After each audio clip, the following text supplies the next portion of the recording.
All right, everybody. We are back live with our Portland Connections, and we are here. We'll wait till we get a few people on. We have Principal Woods with us, and he's going to give us some information regarding the schools and how the shutdown is going to affect the kids, and where we're going to go from here, and grades, because that's always the question. So I'm hoping you have a few of those answers for us that we can see how we'll move forward. But the good thing is we will have a graduation.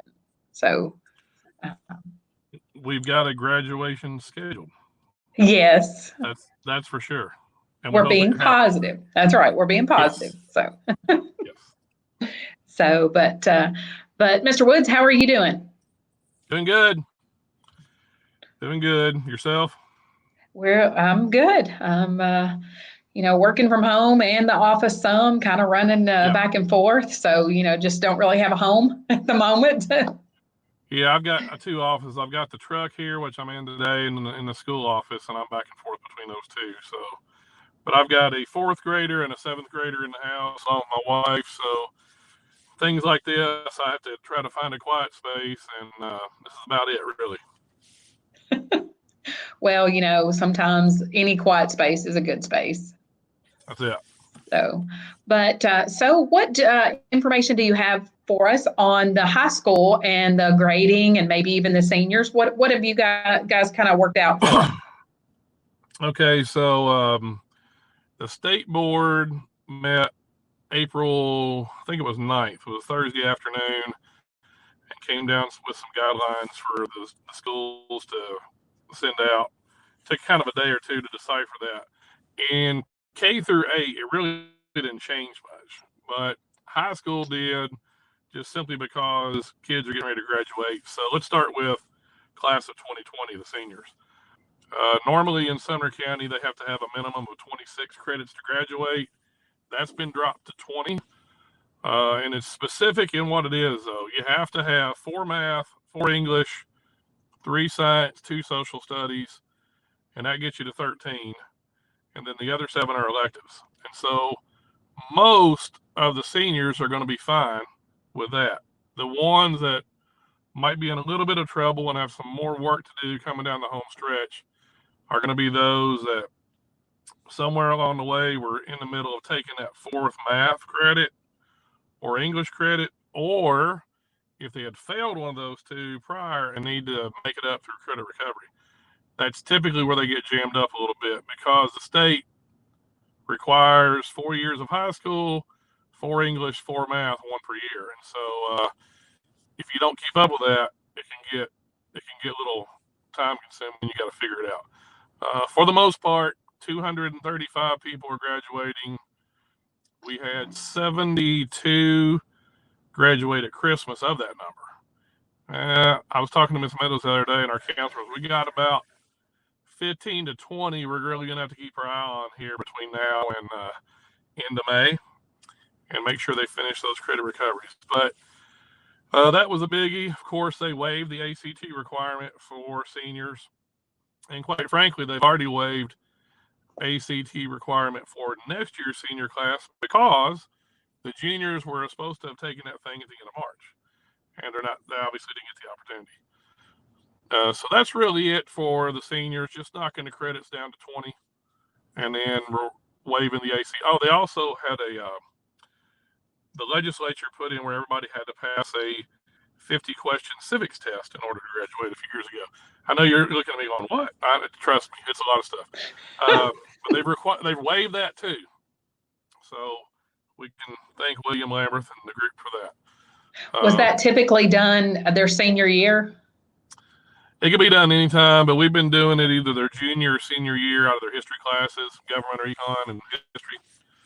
And that's another thing. Required kids had to have personal finance. They had to have one credit of PE. They had to have government econ. All that's pretty much been waived as long as they can get to those 20 credits. How I told you, the 4, 4, 3, 2, 7, it's whatever. So we've reached out to them. Most of them know. They keep up with it pretty well. Like I said, there's only just a few that between now and the end of May are really going to have to get some of that done. As far as everybody else is concerned, well, seniors too. This is for everybody. The grades were frozen as of March 20th. So for an example, if I was in an Algebra 2 class and I had an 85 as of March 20th, I can't get anything lower than 85 for my semester grade. So 85 is frozen.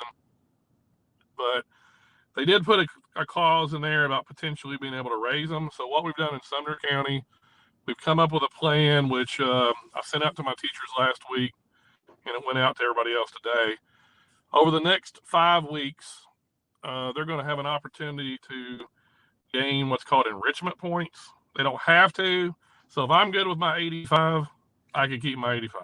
Right. But if I wanted to work either in Edgenuity, which is our online platform that most people are working in, or through Google Classroom, if my teacher had it set up, that I can do that. You can get 1 point per week up to a maximum of 5. So I could turn 85 into a 90 if I wanted. I could turn it into an 87. I just can't go backwards. And so that lets kids kind of have an opportunity whether they want to do it or not. And then 9 weeks classes are a little different. They're going to have a choice there. Because see, at 9 weeks, they flip. Like, for example, if I was in government until March the 13th, when I come back, I go to econ. Well, as a senior, I don't need that econ credit really. So what we're going to do, they're going to have some choices there. They can either let their third 9 weeks class count for a full credit instead of a half, which is what we had been doing. Or if they want to try to get that other half, for example, if I was a junior and I was doing government econ, which state didn't relax that for me next year, so I want to have it, I could still work in Edgenuity and get my other half credit of econ. But the only thing is it's not going to be an actual number grade. It's just going to have a P for pass. So, well, which that would affect your thing. And on those with the P for pass, that would affect your GPA, correct? It doesn't affect GPA to the good or bad. It's totally skipped in GPA. It gives you the half credit that you would need. If you were in an honors class, you get your honors tier. But the GPA part, it's just like it's not there. It doesn't help you or hurt you. That's good. That's good to know. I know that a lot of kids were concerned. You know, a lot of times you go into these and your grade may not be as high. You're expecting to be able to pull that up at the end of the year. So it's good that they're going to be able to raise that 5 points by doing other things during that time period. And honestly, I taught school for 17 years. I was in math. So when you talk about 5 percentage points, that's a half or better of a letter grade. For you to be able to pull that up that much in 9 weeks anyway, if you were in a normal classroom setting, is a pretty daunting task. So this is really a pretty good deal for these kids, because most of the time it may come up a few points, but not necessarily 5. But then again, it could also go the other way. And they can't go the other way. They can't go south, so to speak. They can only go north. And, you know, it's kind of up to them and their situation. You know, you're going to have some kids who were at maybe a low C, and 5 points is not going to help them. It's going to keep them in the C range, and they're going, I'm not going to do it. I get that. But then you're going to have other kids that were in the upper B range, 5 points to get them to an A. So it's kind of personal choices. Of course, we would like for everybody to continue to work on their Edgenuity platform and what's going on, because, you know, basically we're just not in school for 9 weeks, and you've already got the summer. I think you're frozen. Oh, and okay. There we go. I was like, I didn't see myself for a minute. Yeah, I would lose what I remembered in May from till August, but now it's just going to be extended a little more. So we're just hoping that gap doesn't get too big.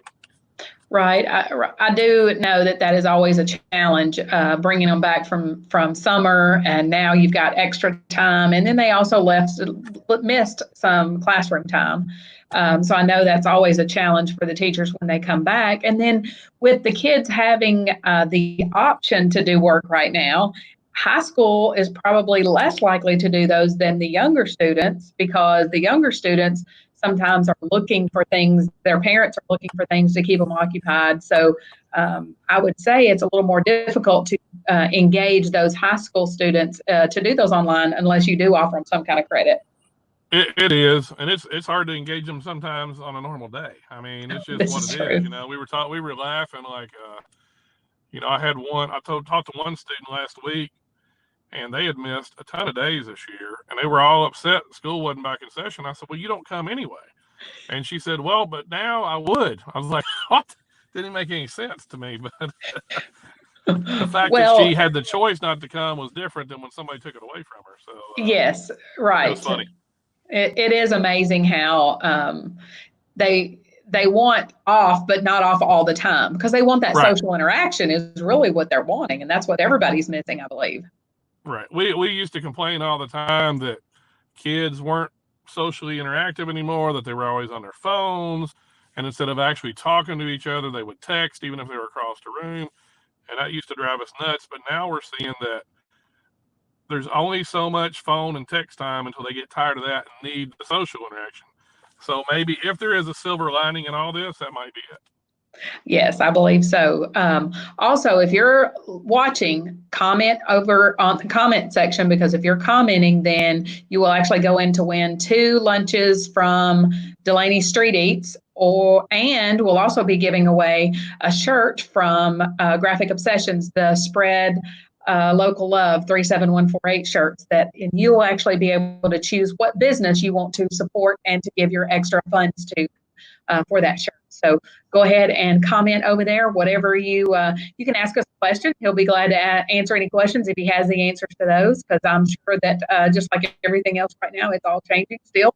A lot of it's set in stone, but just like graduation, it's set. But depending on how things go, so you want to talk about that a little bit?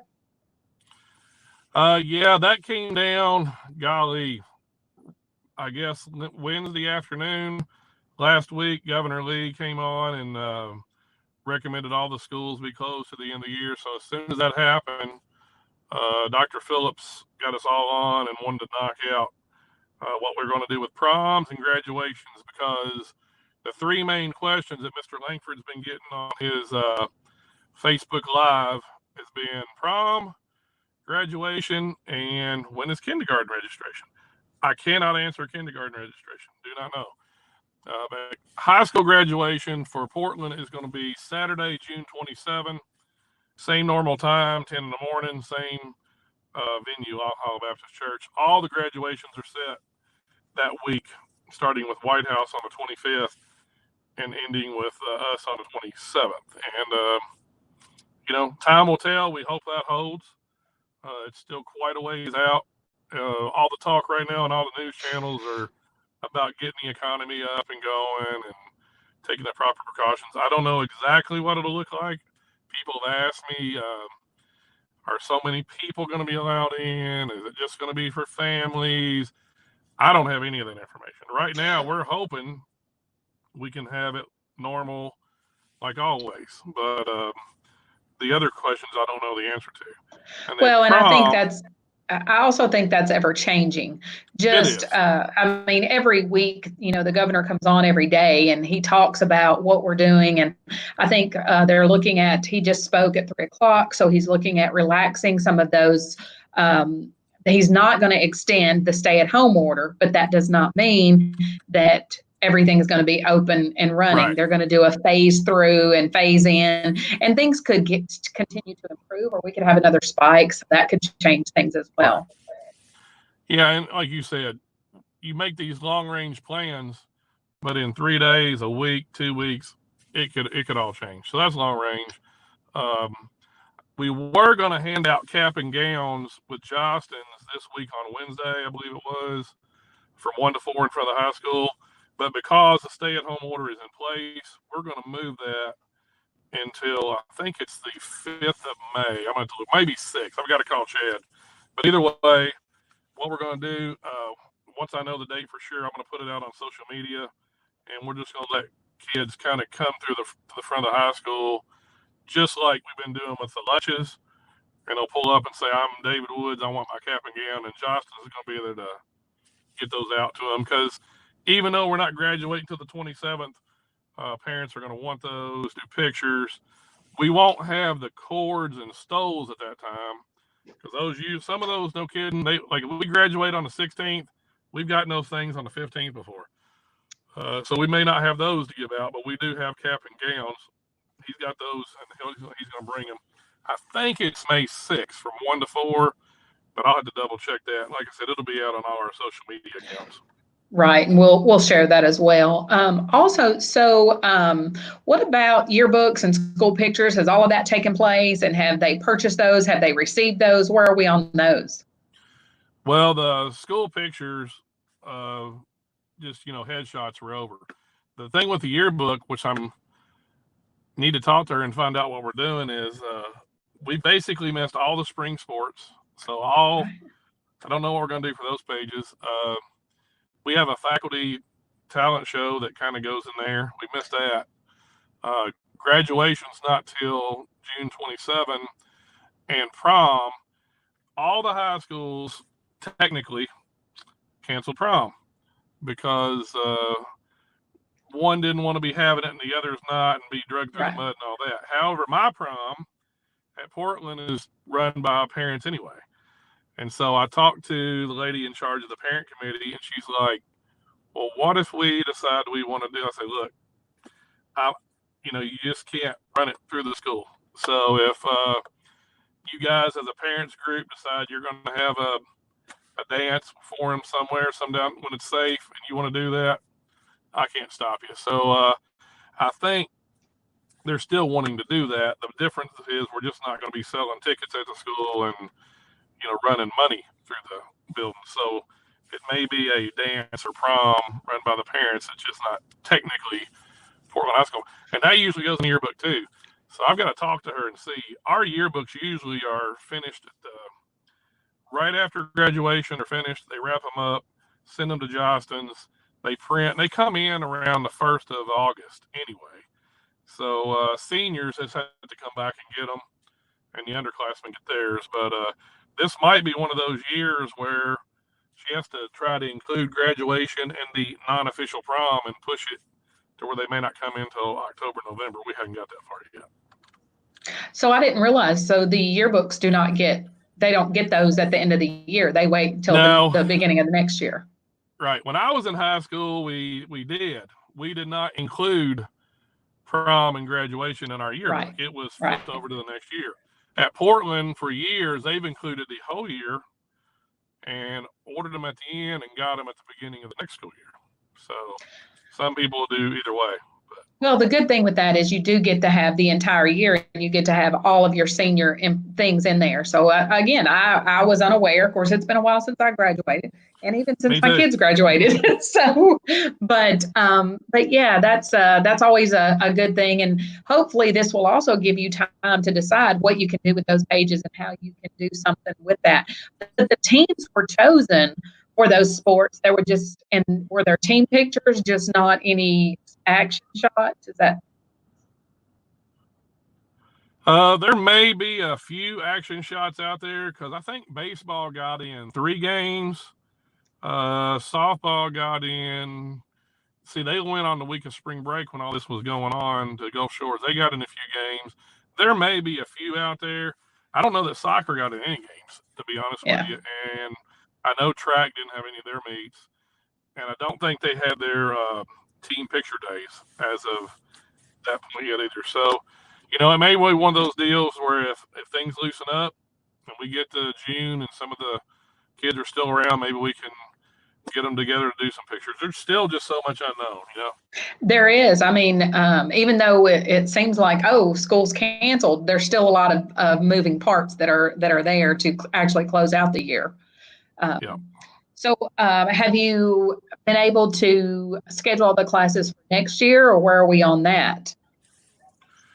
Well, the good thing about that is before we left for spring break, we had already met with all the 8th graders and got most of their cards back. We do them on, those little cards. The ones we hadn't got back, I know guidance has kind of put a social media thing out there to take pictures and send them to them. I think we had all of our sophomore or freshman meetings that are going to be sophomores. Those were all done. All the sophomore meetings. The only group that we weren't quite done with was our juniors, but guidance has been working on that to get those too. And typically that scheduling thing is something they're working on now through graduation. They'll get it pretty close by the end of school, but then over the summer they got to make tweaks with it anyway. So we're not too far off base there compared to a normal year, and I feel pretty good about that. Well, I do feel like that there'll be a lot of possibly a lot of questions when kids are registering at the beginning of the year and filling out their forms. There may be some new questions that people have, like how do you want to receive information? And this is kind of, you might have protocol on if school is out for an extended period. And I feel like that always with disasters comes new rules and new things that you think about before the fact. You guys have worked very hard to come through and to pull all of this stuff together with nothing, because you didn't know how to get, what the best form of communication was, just like the school lunches and getting those out to the students and things like that. I think that now you can, if you had a little bit of knowledge and been able to have some protocols in place, this would allow you to do this, that hopefully we'll never have to do it again, but we'll have protocols in place. Well, the big thing with all of our students, they all have an email account.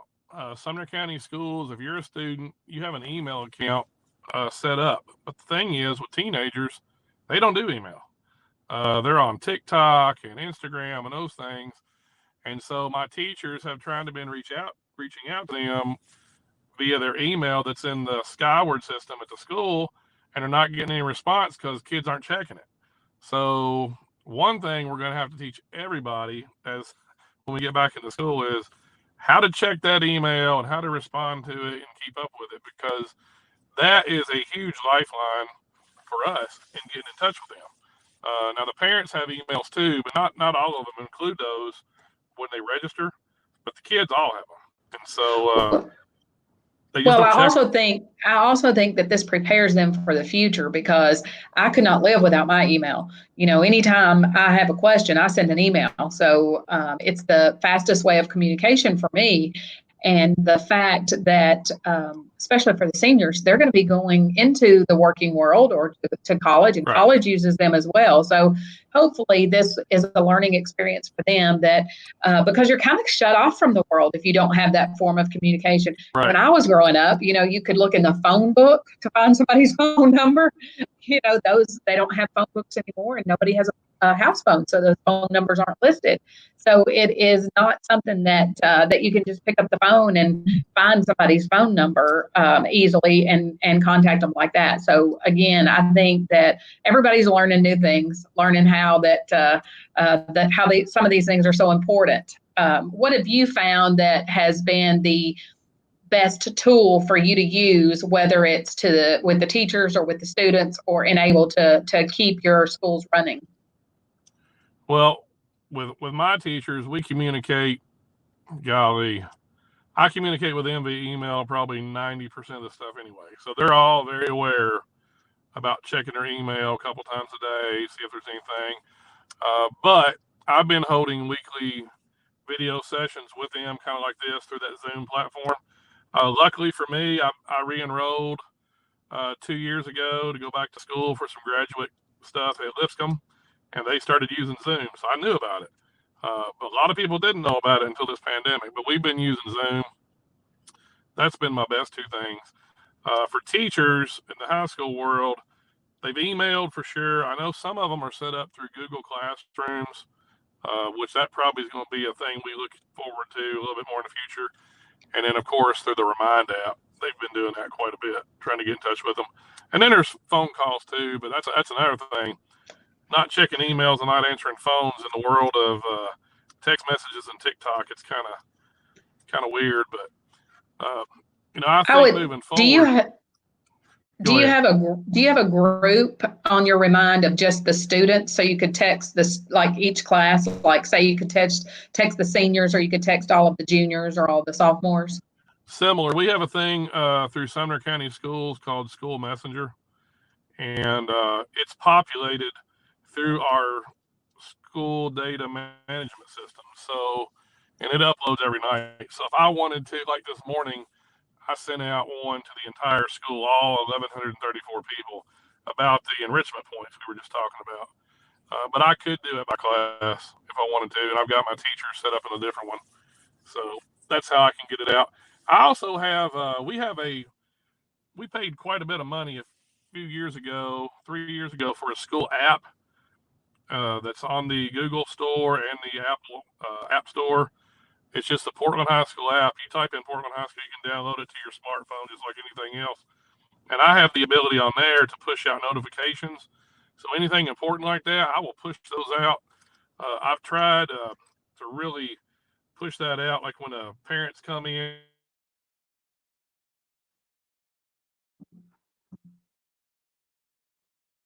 You're frozen again. Hello. Guys, this is technology at its best here. There you go. I think you're back. Yeah, I'm back. So, but, well, I do know that, again, you guys have had to work very hard.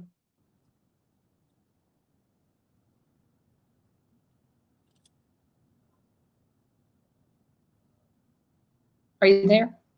Can you hear me? I'm here and I can see you, but the volume's cutting in and out a little bit. Okay, well, I actually heard you. So if you have anything additional, anything you want to get out there to the parents, because again, you guys are working very hard. No, I think that's about it. I think we've covered most of it. They've been asking me about cap and gowns, and we're going to try to do that. I think it's May 6th, but I'll have to double check. Some parents have asked about getting diplomas early because they will not be able to attend graduation June 20.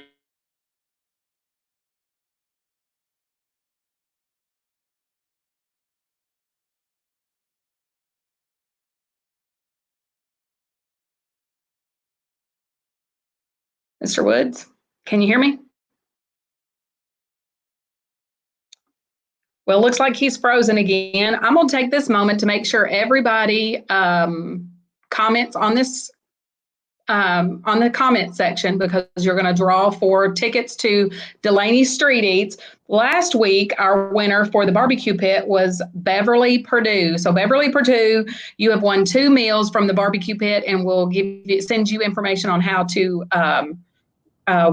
recover those. And this week, it's going to be 2 meals to Delaney Street Eats. So everybody be ready for that. And we also gave away 2 shirts last week. One went to Annetta George and Brooklyn Smith, and I believe that Graphic Obsession has already contacted you for those as well. So I think Mr. Woods is back, and you were talking about cap and gowns, and for a moment, and people had asked about receiving diplomas early. So what was the answer to that? We haven't really discussed it yet, but I'm sure we'll figure that out too. And